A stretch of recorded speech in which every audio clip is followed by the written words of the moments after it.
Okay, this shows the four legs that I've cut. Now the legs are supposed to be 27.5 inches long. So I don't have any of them cut to specification yet, but I have cut them off. I have trimmed them down as well as the leg covers so that they'll fit right in here. They'll all be the same width. So the leg covers will fit over the legs just like that.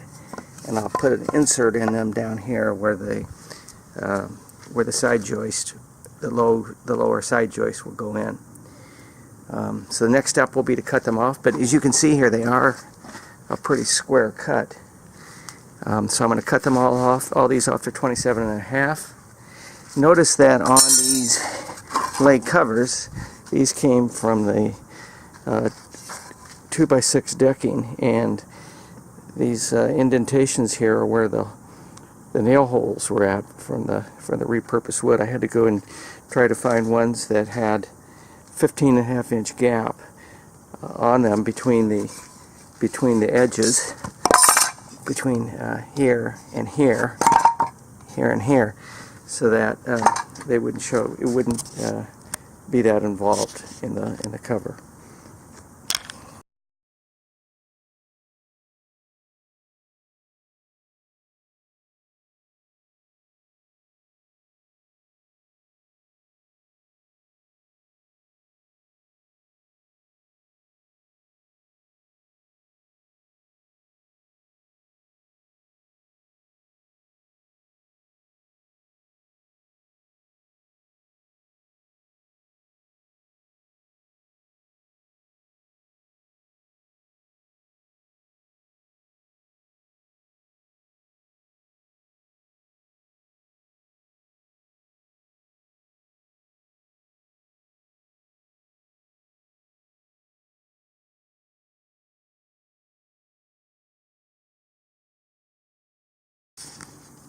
This shows how I have set up the cutting of the leg insert. So this is one that I cut previously, and I used this tape. I drew the line around this 4x4, which is 3.5 by 3.5 inches.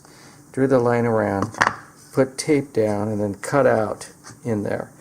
So I'm doing the same thing here. This will fit just exactly in here with a little bit of room for slip.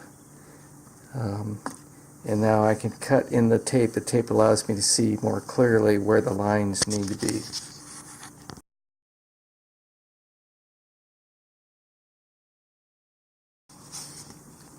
This shows the finished piece now cut with the 4x4 in there. It's fitting very snugly. It will move in and out, obviously, because I got it in there, but it's in there kind of snug. It's not a perfect fit, but it's good enough that it'll do.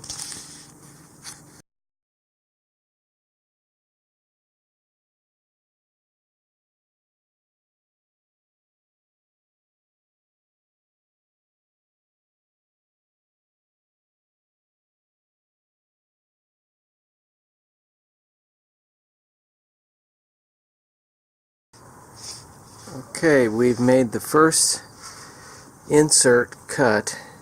It appears to be basically acceptable, but it was done with primarily with the scroll saw. Of course, we used these Forstner bits here to drill it through, but the 4x4 goes through there. So I've made two more of those. We're using the tape because it helps to be able to see where the lines are when we're using the scroll saw.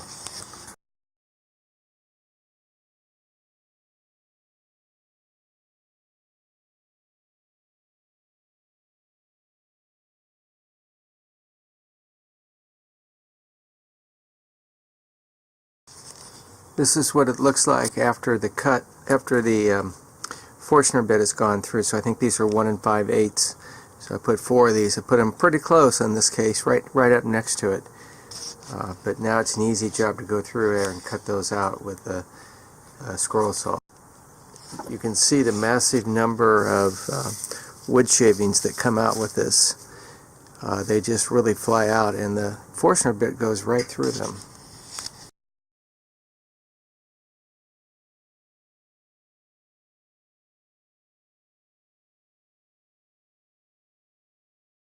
This is the Forstner bit going through, getting it ready to line it up.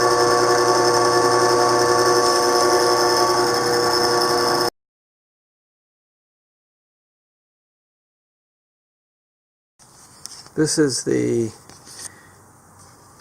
Forstner bit all the way in. It's not completely cut through, but just right on the verge of completely cutting through. And when I released it, it brought the board up with it, because the leading edge of the Forstner bit is embedded into the wood. But you can see all the wood shavings that are coming around, and these just quickly pile up as I'm turning.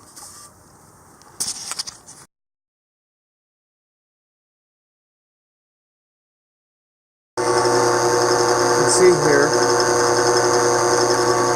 the amount of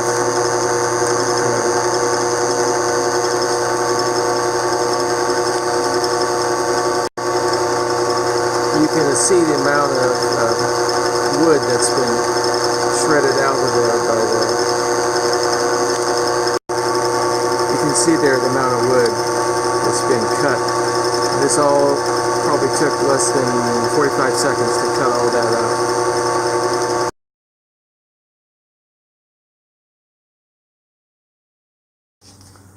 Now the next step, after we've cut these, the rough cut these out, these inserts out, is that we put it into the scroll saw. We had to take the saw blade off in order to be able to get this in. But now we got this in there, we cut around all the edges, right with the scroll saw in there, not taking the blade off until we're done.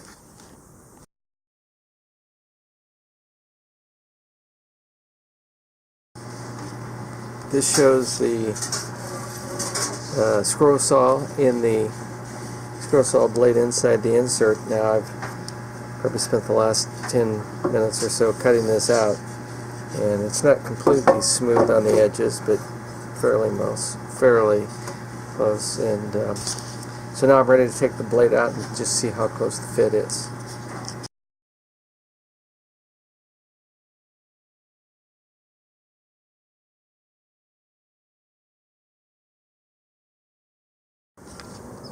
This shows how I have cut the 1/2 inch insert into the end joists, the lower joists. You can see here, this is the mortising router bit that I've got in here in my router, and this was a practice one that I had done. See there, it's a 1/2 inch. And now this one right here has got the 1/2 inch cut in. This is a 4.5 inch piece of wood, or 3.5 inch piece of wood, 4x4. And the way it gets set up is we have this end piece here, and then you just move this right over the router to make it cut out the spot, to cut out the insert. This is a 1/2 inch above the surface.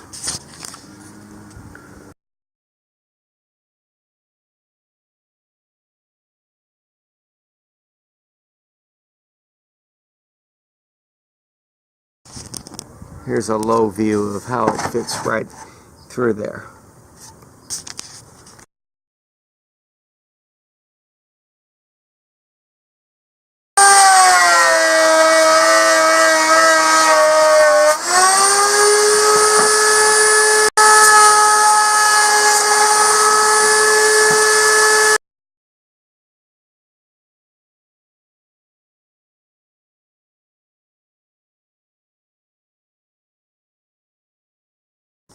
This shows how the first joist has been cut all the way through, and now I've made the two mortising cuts, the two ends on this with the mortising router bit, and now so we'll bring it over here in the middle and round it out, just going between the two of them.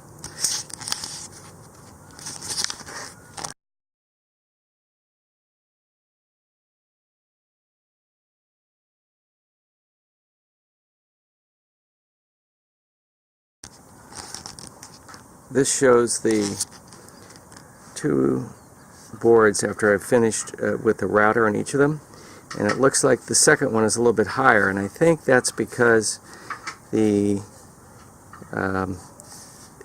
surface of the second one is a little bit rough, so it wasn't able to go all the way down because it was hanging up on some of these pieces. So I'm going to trim this down just a little bit.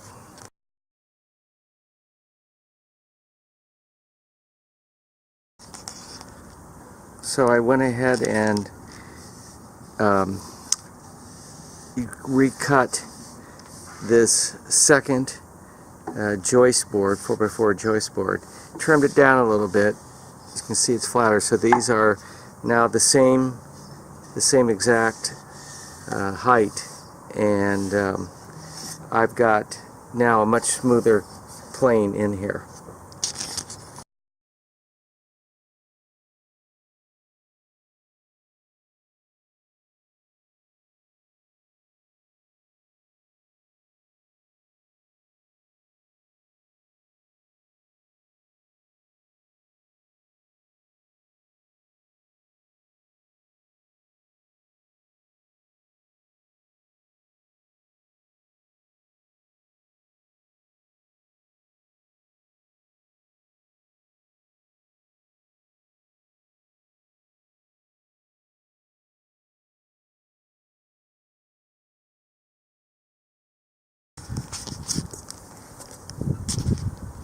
This shows the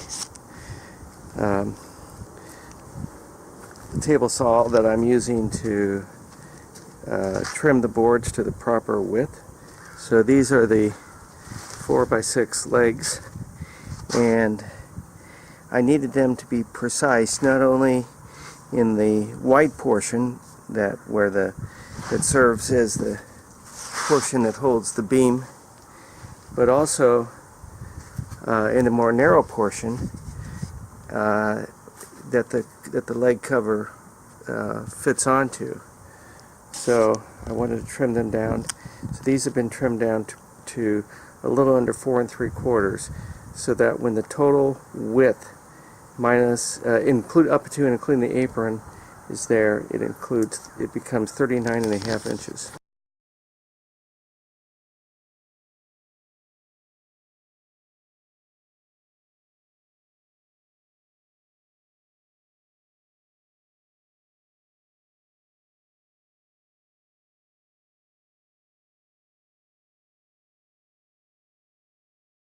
We've got the beginnings of the frame and the table put together. What we've got here is the lower beam that will provide strength for the trusses. Now what we did here is we've taken our 4x6 redwood beams that are going to be the table ends, we got them erected up, and you can see how this is the top piece, and then in the bottom piece is got the leg cover.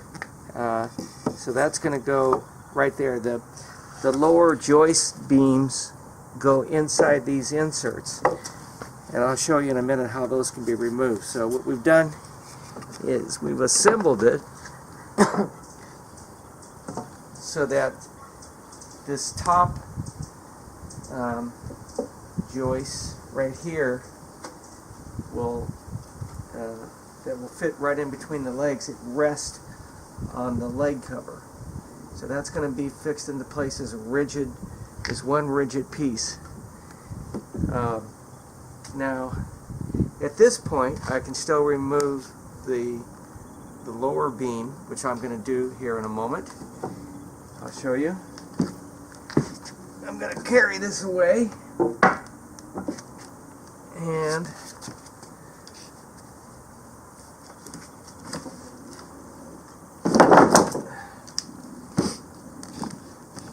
I'm going to show you how it gets disassembled. And I can remove the beam, and it actually remove these covers with the inserts. If we ever needed to, we could replace those. For right now, I've got it fixed into place with these, with just these temporary braces. This is going to be the apron. So these are 29 inches long. This is going to be the apron that will actually come on the outside of the top. Okay, I think that's it.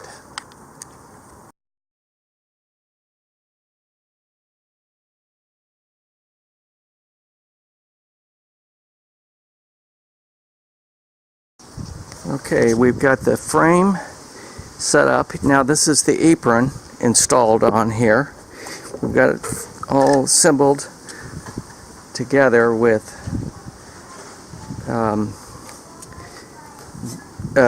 clamps, so it's not fixed in place yet.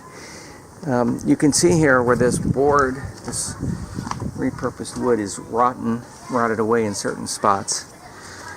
So we're going to, I'm going to take it off and sand it down. Probably wind up just running it through the table saw to cut off a thin shred of it. But it's pretty level the way it is right now. We're going to have to do a little planing on it. I'm thinking maybe I'm going to assemble it just like this without flipping it over.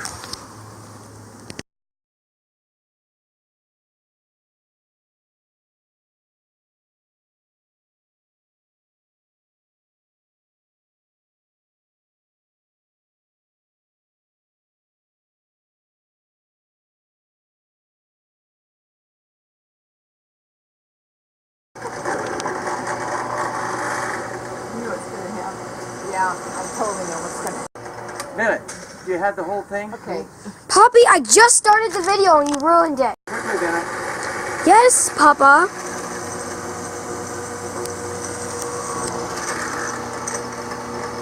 Thank you, everybody.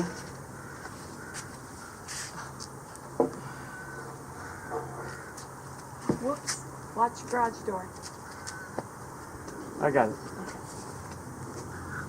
Thank you. All right. Are you still videoing? Yes. Turn the video off, please.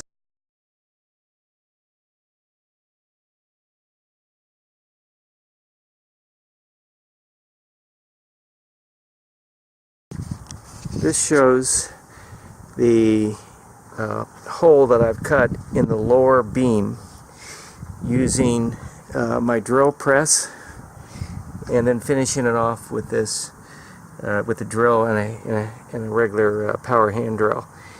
Now if I put a zip bit in there, it won't go all the way through, so I'll put this back in place, and then I'll use the zip bit to start it and then finish the drill to finish it up.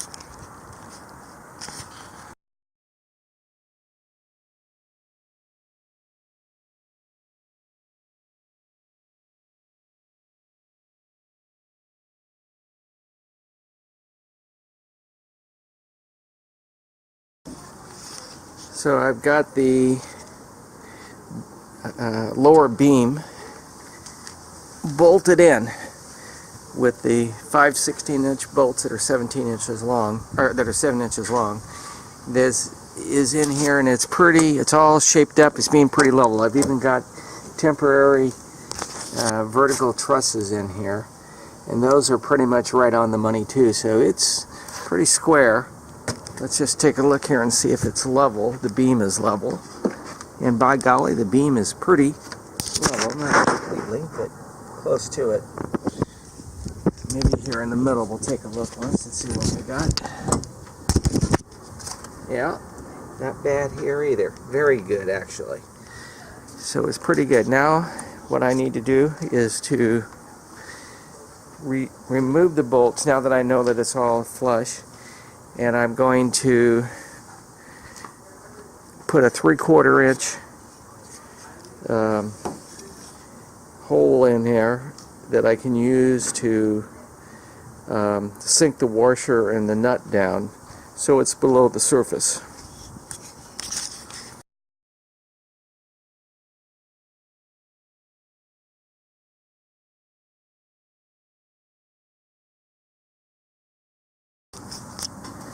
So here's the hole as it is right now. I've removed the bolt, and I'm going to use this Forstner bit to create the insert for the nut to go into. Here's the 3/4 inch hole cut by the Forstner bit, and you can see the washer in there, and then that hex nut will go right in there.